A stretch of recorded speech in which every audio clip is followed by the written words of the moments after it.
Hey chess lovers and friends, welcome back to Casper Chess. Today I've put together a special collection of my favorite videos of how to crush the French defense using the Alapin Gambit. I noticed that many of you might have missed some of these amazing gems, so I have organized them all in one place for easy access. Stay tuned and enjoy. One thing about French players that you should know, you guys, is that they know their theory very well. Same with Caro-Kann players. So I recommend taking them out of the book a little bit. Go d4, they're still going to play d5. I'm not going to recommend any of the highlighted moves on the board. This is not a video about pawn to c4, which I covered in the video that has popped up in the card above. Go and watch that after you finish watching this one. We're not interested to play knight c3 or knight d2 or pawn to e5 or bishop d3 or pawn to f3. The move that I recommend you guys is bishop e3.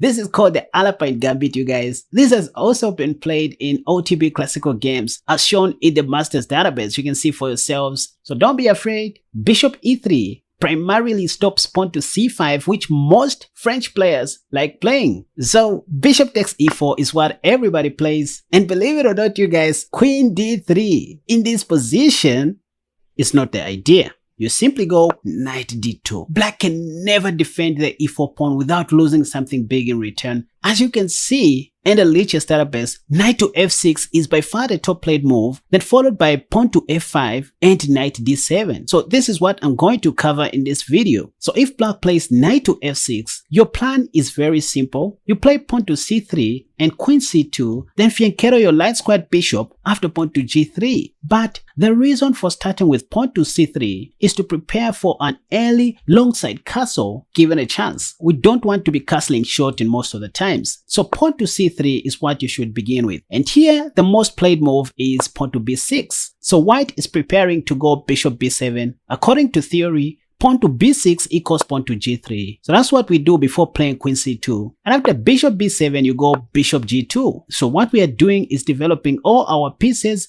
based on black's pawn on e4. So again, the top played move, as you can see, is knight b d7, preparing to go c5 next. And here is where I recommend going queen c2, attacking black's pawn 3 times. There is no any sensible way for black to hold on to his pawn on e4. So they are going to play something like c5. Now wait for the traps, you guys. Don't go. You simply go knight takes e4 here, taking back your pawn, and after knight takes e4, again the top played move, you take back with your light squared bishop, and again the top played move is bishop takes e4, after which you take back with your queen, and if c takes d4, which everyone plays, you now take back with your bishop, because c takes d4 is a positional mistake, you guys. It's hardly easy for black to even develop his dark squared bishop because we can simply take on g7, right? So they mostly play knight f6, attacking our queen, but this is a blunder because we can just take that knight. And if queen takes f6, we'll take the free rook on a8. So they have to take this bishop with their g-pawn, messing up their pawn structure, after which we simply go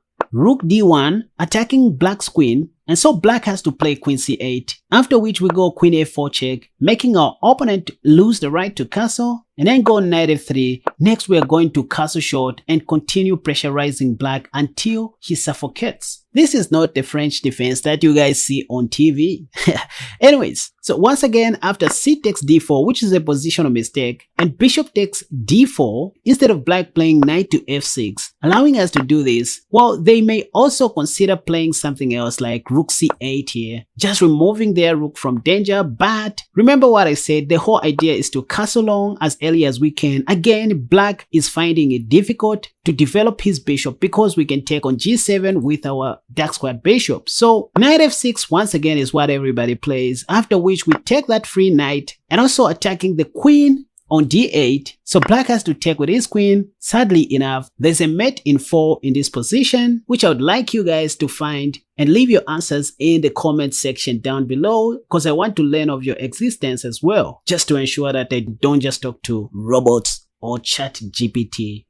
Alright, let's move on. So back to this position where we just play queen c2, attacking black's pawn on e4 3 times. And remember, this is where I said black can play c5 immediately, because what else can they do? After which you take back on e4, you equalize material, and this time you may not see knight takes e4 because that just simplifies things a lot. So you see black taking on d4, which is a blunder, you guys. By playing this gambit, you will increase more chances for your opponents to blunder. So knight takes f6 is what I recommend instead of taking back on d4. So first of all, take on f6, because that's check, and after knight takes f6, you simply take black's bishop on b7, threatening to win his rook next. If rook b8 by black, we can simply go bishop c6 check, first of all saving our bishop, and then take on d4. So that's why in this position you are going to see your opponents giving up their rook for the bishop, but equally you can still go bishop c6 before taking the rook. Black has to move his king and accept to lose his right to castle.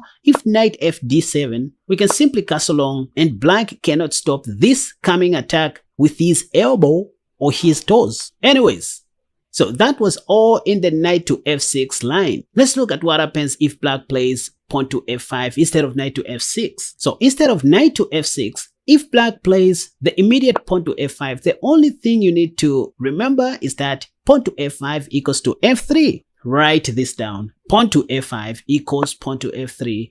You want to start the minority attack as soon as you can. If ef, you take back with your g knight, and in this position, there are two most popular moves, knight f6 and knight c6. First, if black plays knight f6, you simply continue with your normal development, bishop c4. But please, you should never think of castling short anytime soon.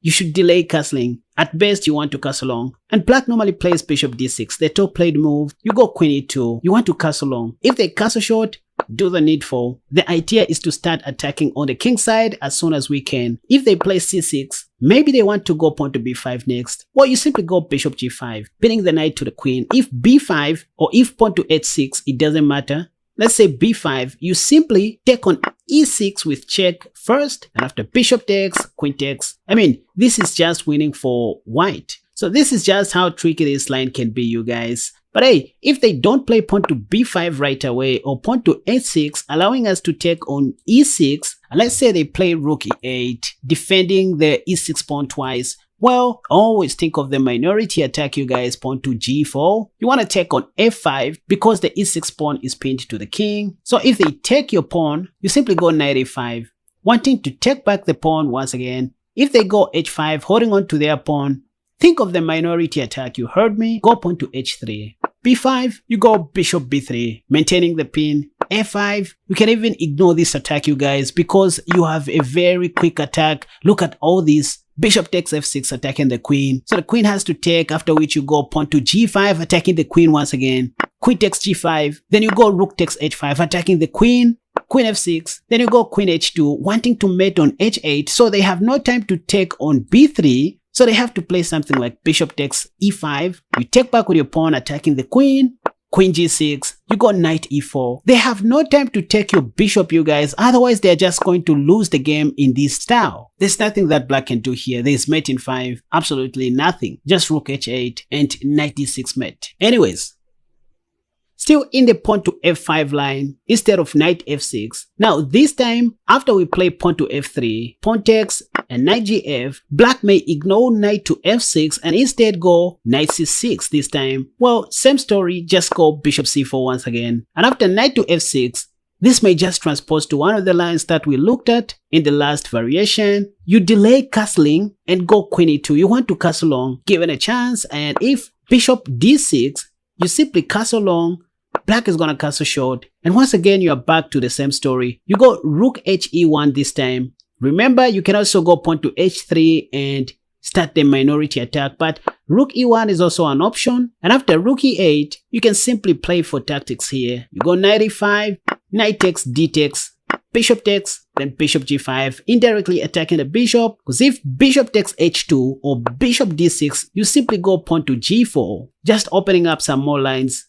If f takes g4, you go knight e4, opening up some more lines, and you can see things are already bad for black here. I don't even know the better move that black should play here. This game is already winning. And there's even a funny mate here where you play rook g1 after king h7. And if black plays rook g8, the simplest is to go knight takes f6, check, Because if queen takes f6, you have a mate coming on g8. And if king h8, you can simply give up your queen and go for mate on g8. Anyways, let's look at the last line. Alright, so we just covered the knight to f6 line and the pawn to f5 line. The last possible line that you may see in this position is knight d7. Well, with knight d7, black has just given you back the ball. Just take back the pawn on e4. Now this is no longer a gambit. You have equal number of pieces. Position is back to 0.5 in favor of white. And so knight gf6 is the top played move here. If you see this, I recommend just taking that knight, simplify the game. And because black can play pawn to e5, after bishop d6 in some lines, I recommend playing knight f3 in this position. If bishop d6, you simply go bishop d3. Again, you delay castling short and go for castle long on the next move. But hey, black just played knight d5, attacking your dark squared bishop.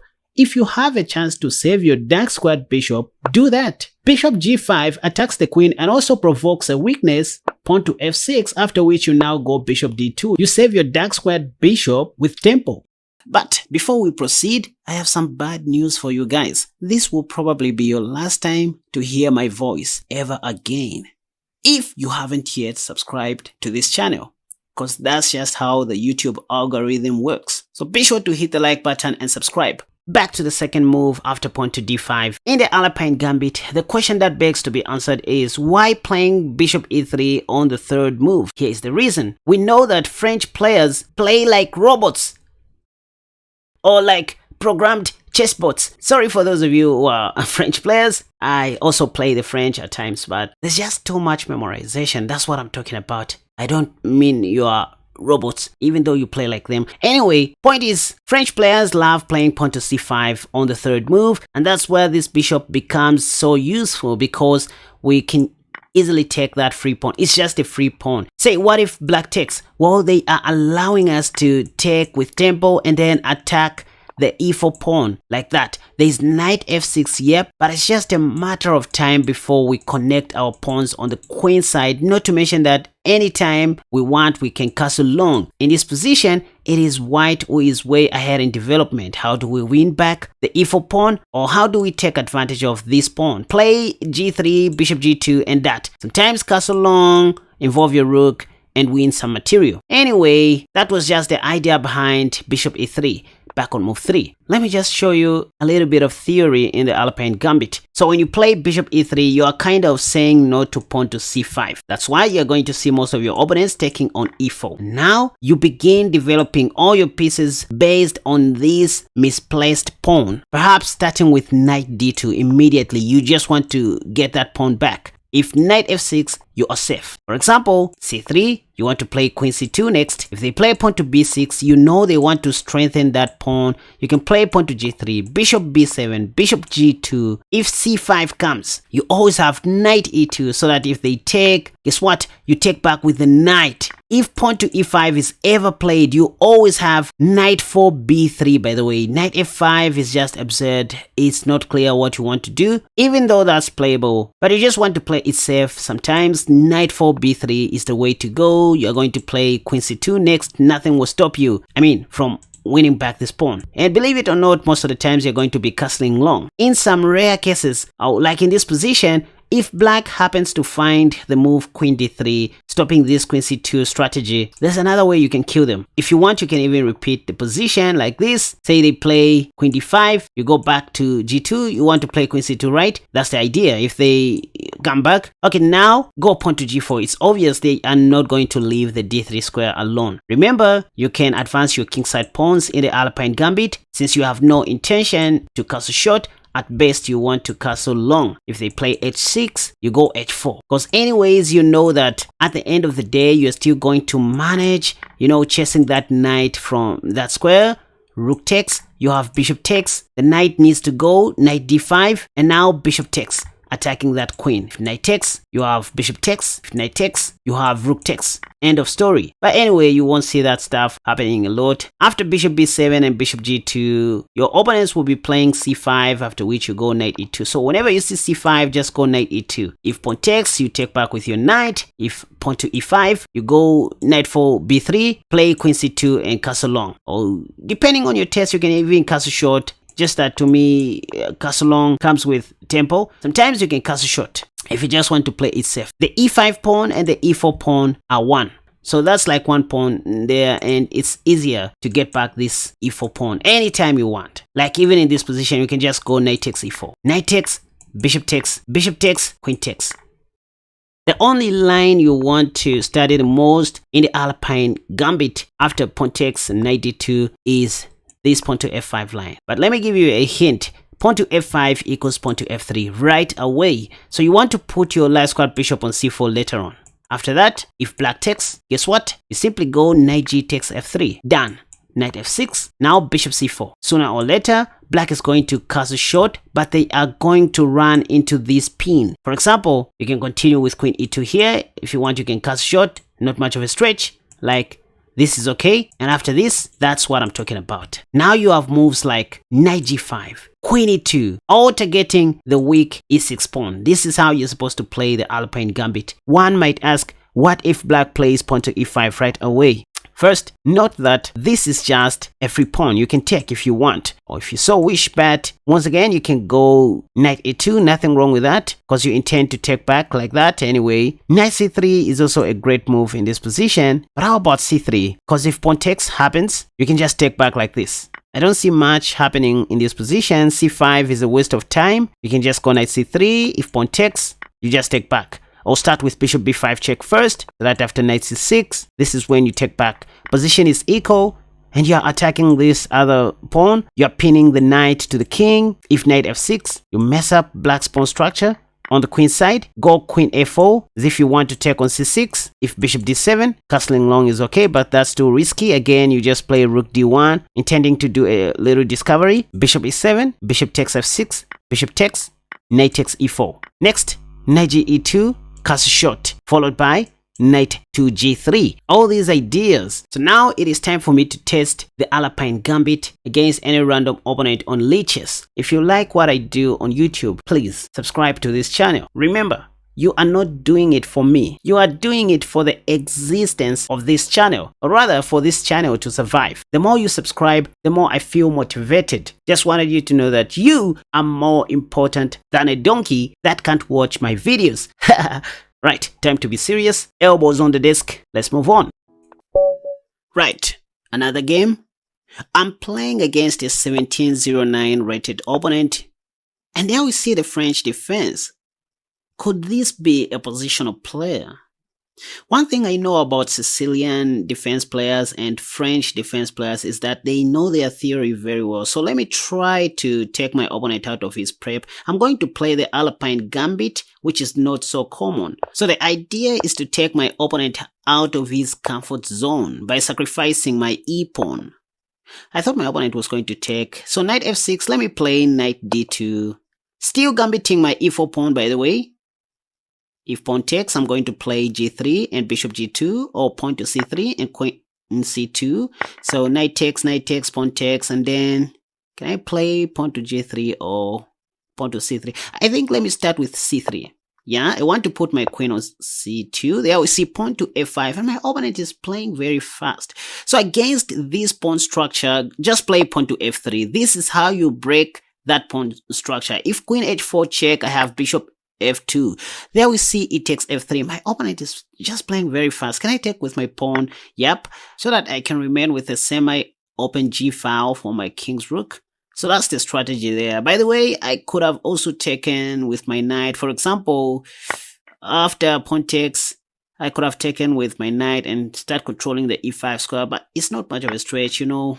So g takes f3 is just some kind of a strategic move. Next I might play knight h3 and knight g5. Yep. So let's see what my opponent wants to do here.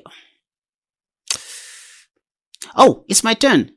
Black played queen h4 check. How come I missed that? Anyway, I was busy analyzing without knowing my opponent made his move already. This is how I lose most of my games, you know.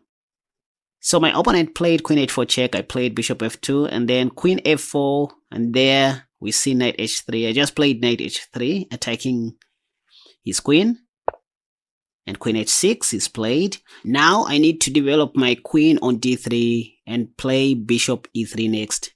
to harass, my opponent's queen. Yep. So queen d3. And in some lines, I can even castle long. I know if I play bishop e3, there'll be something like queen h4. But in the long run, I have bishop g5 anyway. So there's queen h4 check coming. And if I want, I don't even have to castle long. That's one benefit of playing the Alapin Gambit, you guys. And I remember making a tutorial video on this gambit. So you can check it out on my channel, or just type Casper Chess Alapin Gambit. Note Alapin variation. It's different from the Alapin variation which we play against the Sicilian defense. So bishop d7 by black. Now let me play bishop e3. Yeah, bishop e3. If queen h4 check, I'll just play king d2. Not even playing knight f2. For what? I mean, to prove what?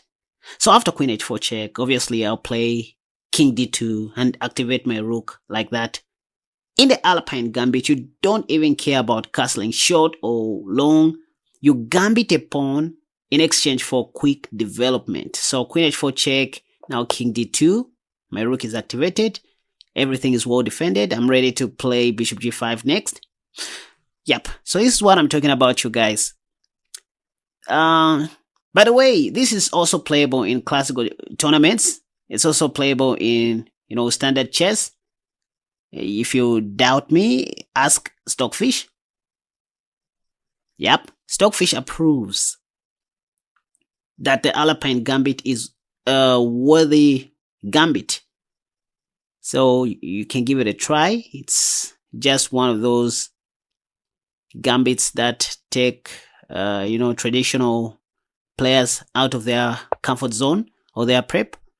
Though it's not a wow opening, it's not a perfect opening. So it's just a strategic opening that you use to surprise your opponents.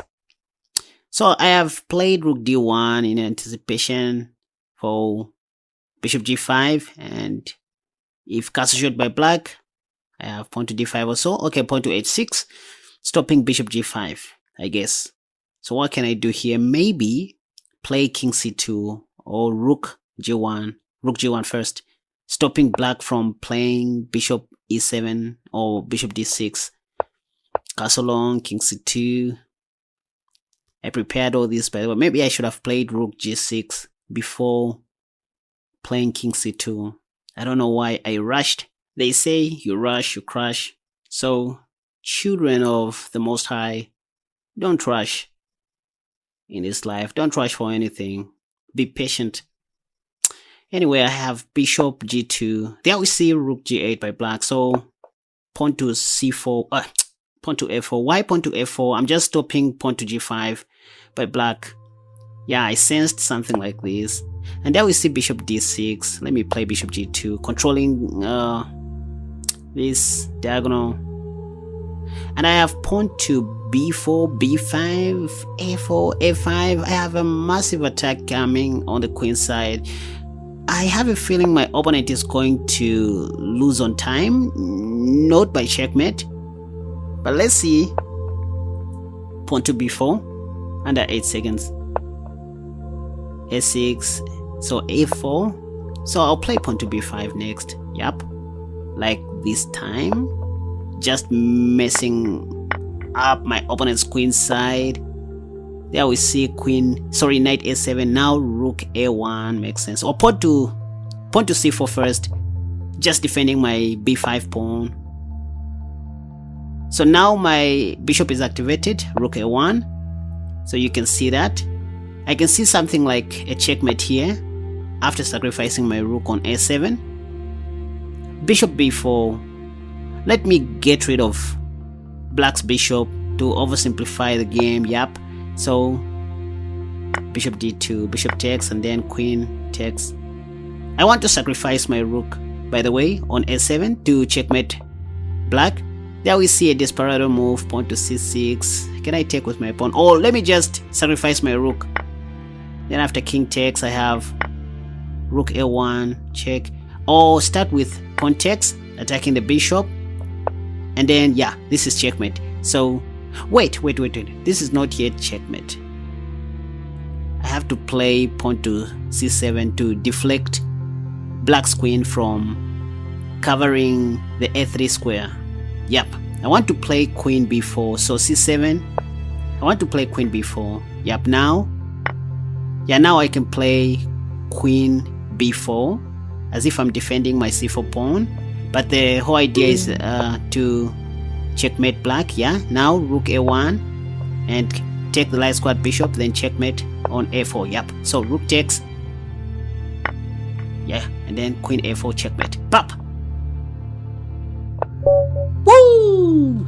This is crazy, you guys. I feel like a genius. But anyway, this is a very nice checkmate, very nice win to kill my opponent's hopes and dreams. I'm playing against a 2783 rated opponent. Do they know how to defend against the Alapin Gambit? Let's see how a 2700 can play this.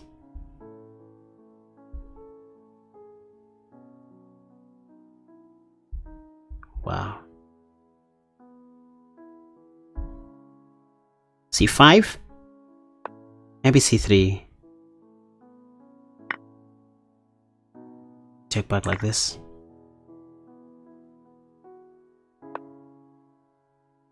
I c3 makes a lot of sense.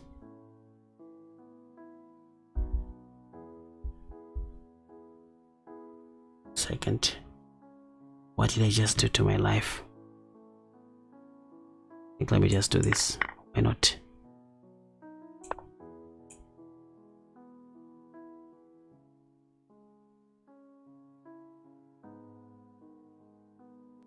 Can I defeat a 2783 rated opponent with my dubious openings? Or rather with my dubious opening?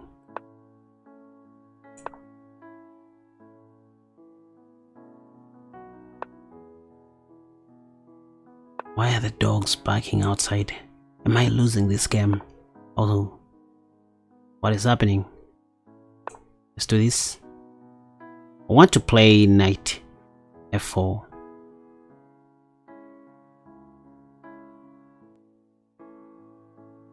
And get rid of the light squared bishop.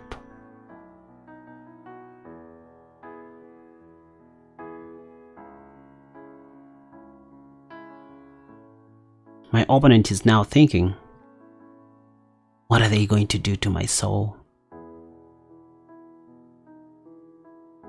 I don't see much that black can do in this position. Who is this guy, by the way? Why can't I just attack the queen? Ah, I didn't see that coming. Oh, damn, that's a clever move. Okay, now I have... Wait a second, can I take... No, I can't. I mean, how is my opponent finding all these moves? What can I do in this position to save my teeth? I think this...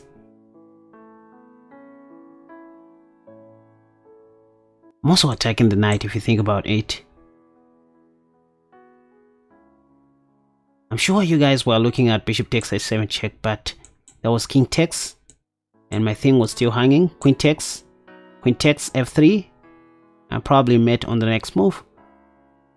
So if there's anyone who needs to be very careful in this position or in this game, it is me. It is myself.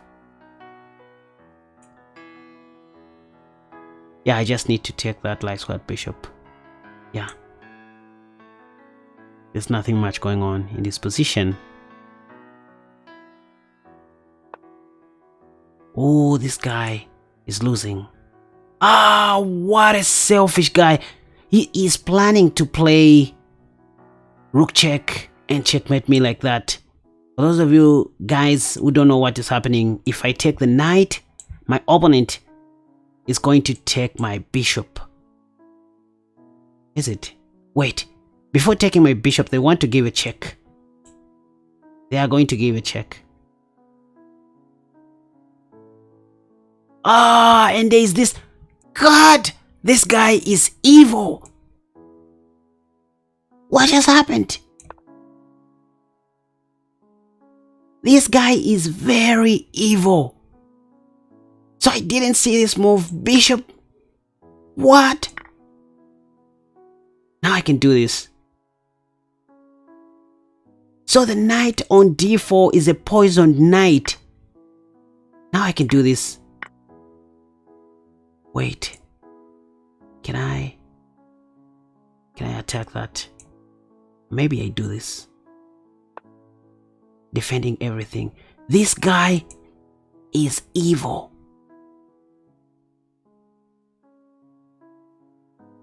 So that knight wasn't a free knight, and I didn't see it until I zoomed in my eyeballs. If I lose this game,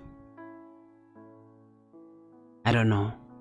I don't know what will happen to my eyes. Oh, damn it. Let's do this. No, I'm winning this game. I'm winning. I should win this game. Unfortunately, my opponent just resigned. Great! I just defeated a 2700 rated player like nothing. My opening was super solid. And what did I just see? Oh, who am I?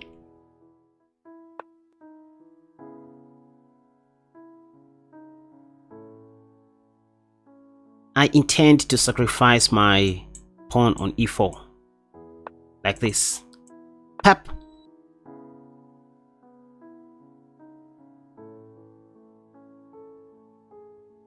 So, after d takes e4, what you want to do is to start developing all your pieces in a way of attacking black's pawn on e4.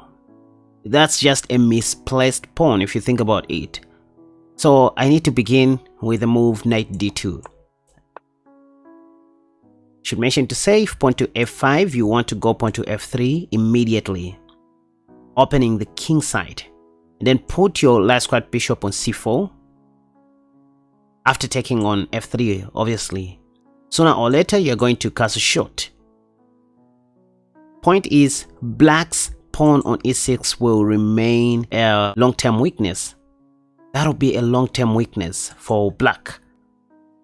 And you're going to get it somewhere near the end game or in the middle game. So now my opponent played knight f6. I don't need to play pawn to f3. I can just go c3 in this position, put my queen on c2, and then get back that pawn. So I can do it this way.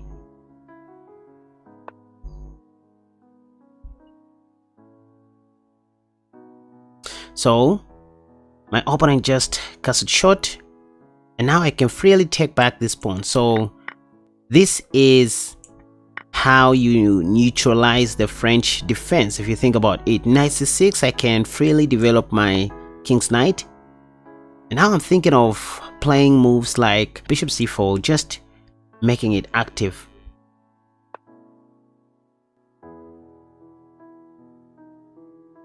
I want a king castle short. Or now I can play bishop d3. Why? Because this time black doesn't have pawn to f5 due to the presence of that dark squad bishop.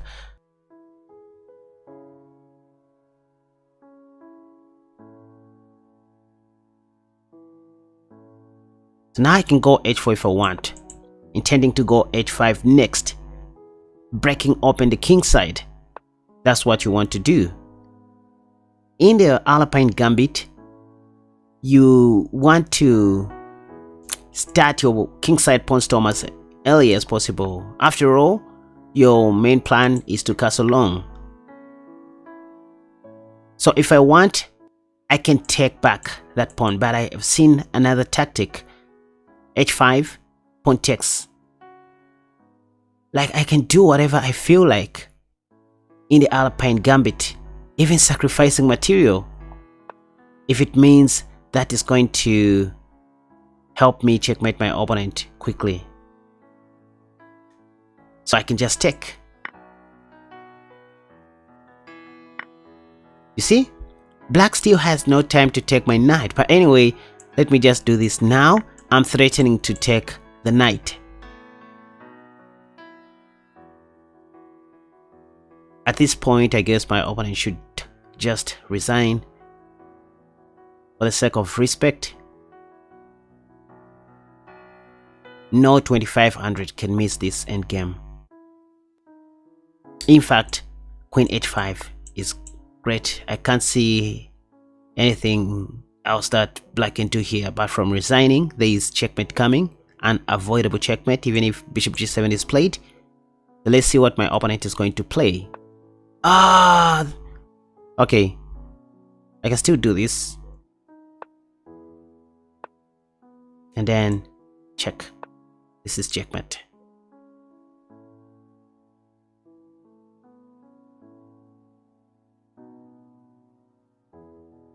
People don't learn. So this, once again, is the Alapin Gambit, for those of you guys who don't know.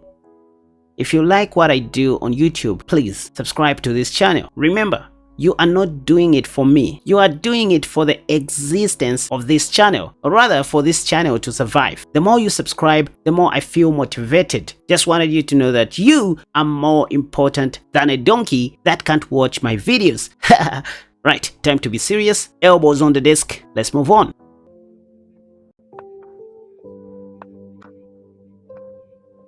The French.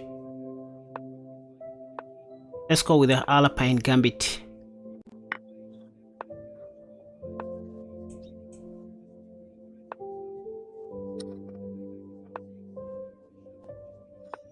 Pawn to g3, preparing for bishop g2 up, and then queen c2.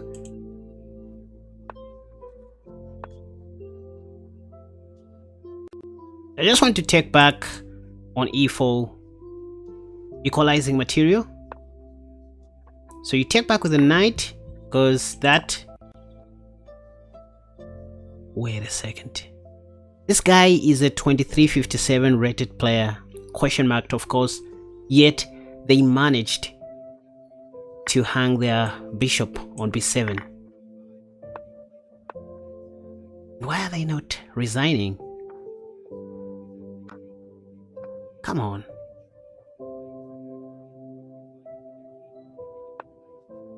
Never underestimate the power of the French Alapin Gambit.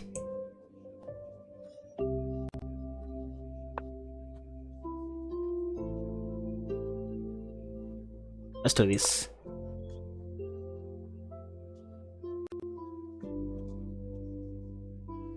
You're not gonna win this.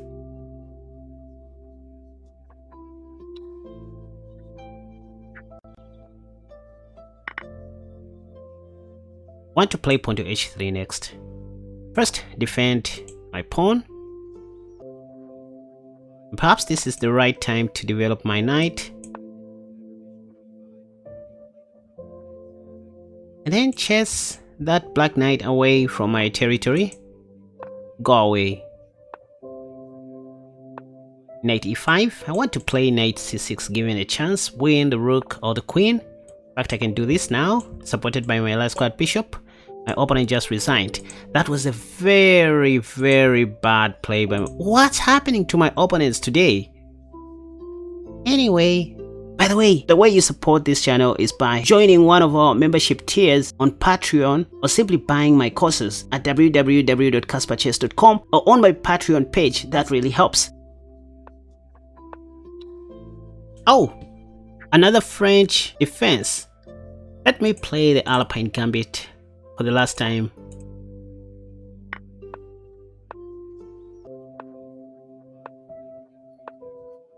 You see, these guys always play the same moves. Knight takes. Then castle short if you want. I mean castle long. Knight f3. Queen c2. Same thing. Queen e2. I remember doing something like this in the previous game.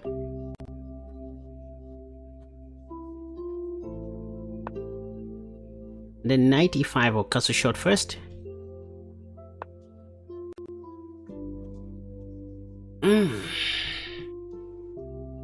Can I play c4 now? Well, let me attack the knight. So I just want to capture that knight. Not a clever move. Because now if I want, I can play c4, right? And win that knight. What was my opponent thinking? Ah, okay, I can't win the knight.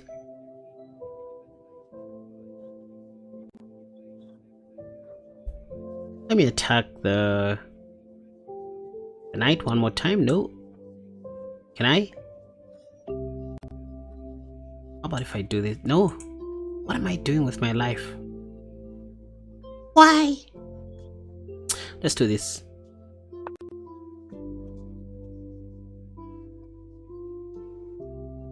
You just have to take, yep. Now I can do this if I want. The idea is to give a check and this. Win the queen for free, given a chance. That's just a little trick. Okay, my opponent didn't allow that, but they allowed this. Just want to provoke as many weaknesses as I can from my opponent's side. I can give a check if I want, right? I like giving a check after f6, check. Let me guard my angels.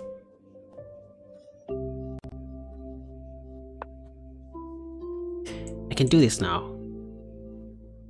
Check, f6, checks.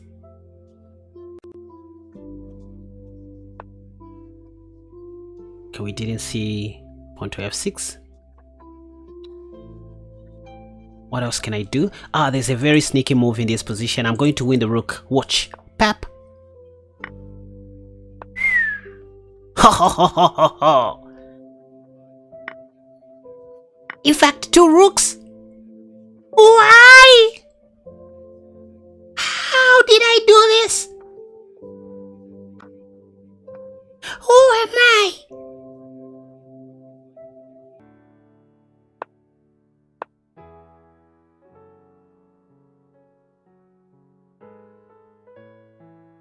One of my favorite openings to play against the French due to its flexibility, as you can see. Now this is a very weird line. I've never seen this before. That bishop maneuver.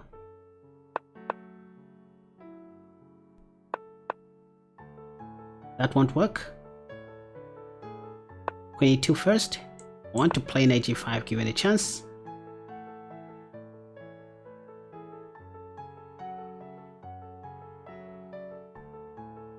So this will be a very quick game. As you can tell, my opponent is just blazing out moves, not doing much of the thinking. These are people I don't love in my life. No, I'm just joking. I mean pre-movers. That's what I meant to say.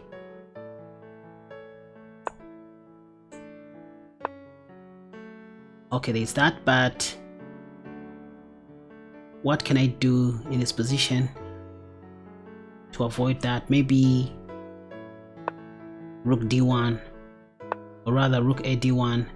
And now there's this attack. Can I just unpin my thing? There's also that move. Okay, now this is getting serious and weird.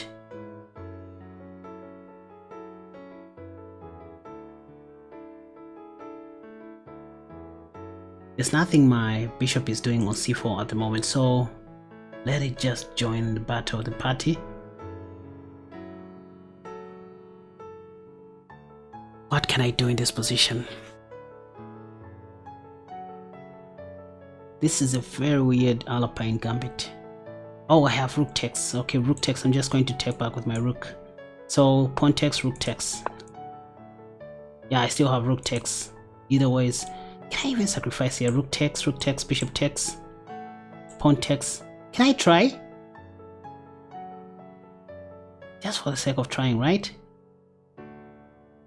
Let's do this. It's going to be fun. Don't try this at home. I'm just giving it my all best.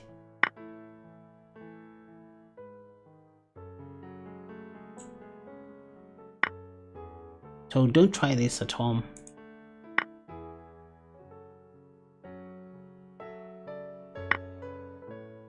Now check. The knight can't take. Can do this now. Yep, it has worked.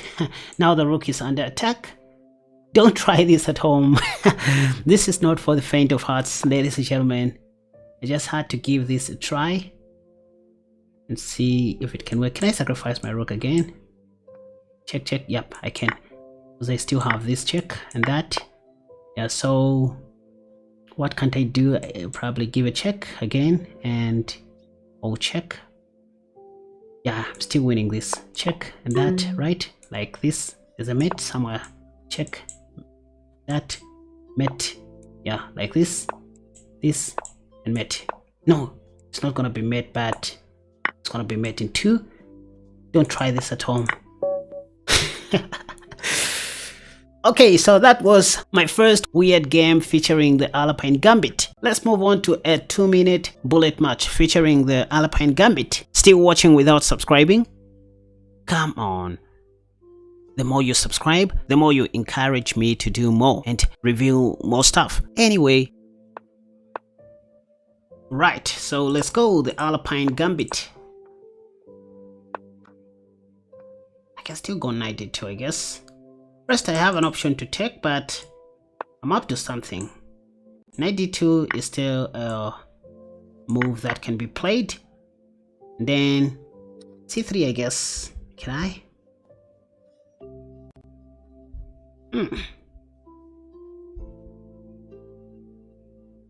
I can still go c3, just keeping up with my game plan.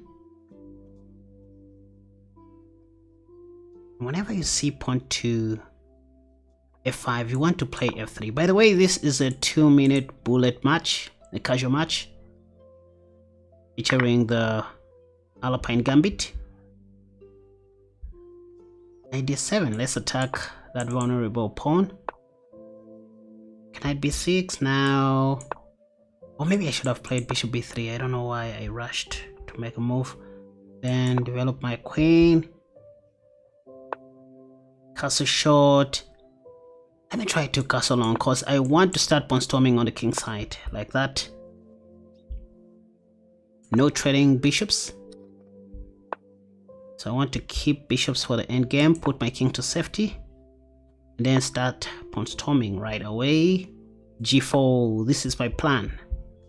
Want to go knight e5 next. That was some kind of a clearance sacrifice if you think about it. And then take with the pawn. Ready to take this other pawn. So with the Alapin Gambit, it's all about who is fast in development. In this case, I guess I am faster than my opponent. Let's attack the knight, why not? Let's take that. Rook takes and wait a second.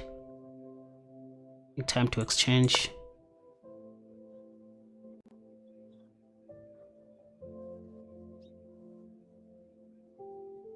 I'm remaining with 35 seconds. I need to be fast.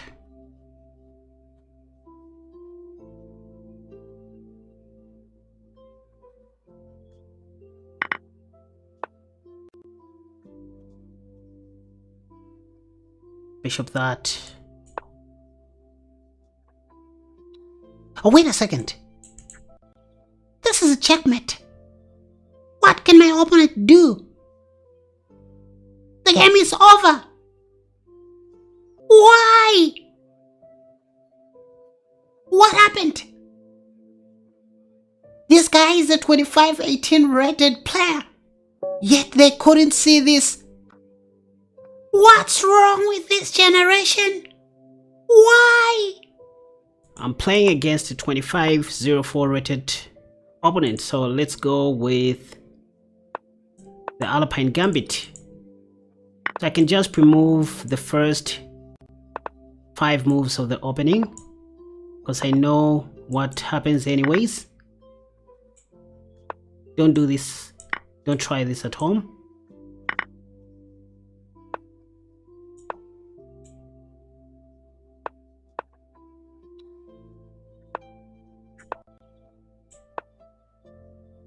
So now, time to pawn storm on the king side. Attack. Want to open up the king side like this. Attack. Oh, I just hanged my bishop. Maybe this would turn out to be a blessing to my soul.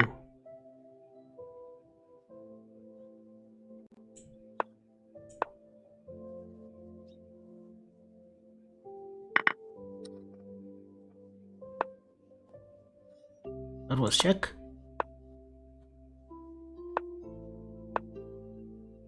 Oh, damn it. Oh, my opponent just hanged their rook. That's check. And I can look at this tactic. Look at this, you guys. A 2504 rated opponent missed that simple tactic. And that's all for today, you guys. Let me know which episode you liked the most in the comment section down below, and if at all you would love to see more of these kinds of content where I compile my favorite videos in one collection, of course, to make it easier for you guys. Let me know. Thank you so much for watching. Until next time, bye bye.